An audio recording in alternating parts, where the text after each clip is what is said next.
Hello friends, welcome my ঘাটি Bangla form পেজে। আজকে আমরা যে বিষয়টি নিয়ে আলোচনা করব সেটা হলো গিয়া কোয়েল পাখি দ্রুত ওজনে আসলে কি করতে হবে। তো চলেন শুরু করি।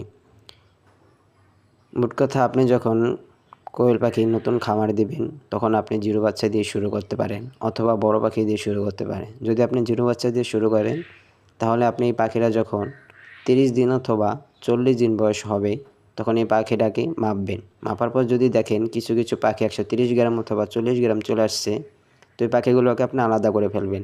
কেননা আলাদা যদি না করেন তাহলে এই পাখিগুলো চর্বি জমে যেতে পারে।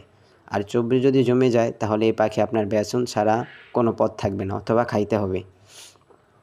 তো আপনি যদি নতুন অবস্থায় একটি খামার শুরু করেন আর সেই অবস্থায় যদি আপনার এই অবস্থাটা হয় তাহলে বিষয়টা অনেক ভয়ানক। আর আরেকটা বিষয় হচ্ছে গিয়া, একটা পাখি 140 গ্রাম 160 গ্রাম আসলেও চর্বি জমে না সহজে। যদি আপনি খাবারটা নিয়ন্ত্রণে রাখেন, যেরকম একটু কম দিচ্ছেন খাবার আজকে আবার কালকে একটু কম দিচ্ছেন, তাহলে ওদের ওজনটা একটু নিয়ন্ত্রণে থাকবে, মানে আপ ডাউনে থাকবে, তাহলে চর্বিটা জমার সুযোগ থাকবে না। আর একটা বিষয় হচ্ছে গিয়া, আপনি যখন এই পাখিটা 130 গ্রামের উপরে চলে আসবে তখন ওরা খুব দ্রুতই 45 দিন বয়সের আগেই ডিম পাড়া শুরু করবে, যেমনটা আমার ক্ষেত্রে হয়েছে। এই যে আমার স্ক্রিন ভিডিওটা দেখতেছেন, ছোট একটা ডিম আছে। এই ডিমটা আমার পাখির মাত্র 140 দিন বয়সে ডিম পেড়েছে। আমি খুবই হতবাক যে আমি খুবই ভাবছিলাম যে মনে হয় পাখিতে 140 গ্রাম ওজনে চলে আসছে, পাখি মনে হয় চর্বি জমে গেছে, এরকম চিন্তিত ছিলাম। পরে বিজ্ঞ কোনো ডাক্তার বা বড় বড় ইউটিউব চ্যানেলে যারা ভিডিও ছাড়ে তাদের থেকে পরামর্শ নিলাম।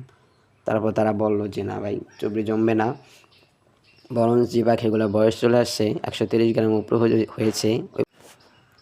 আর সেই অভিজ্ঞতা থেকে আপনাদের জন্য এই ভিডিওটি বানালাম। ইনশাল্লাহ এর পরের ভিডিওতে আমরা রাখবো কীভাবে দ্রুত পাখি ওজনে চলে আসে।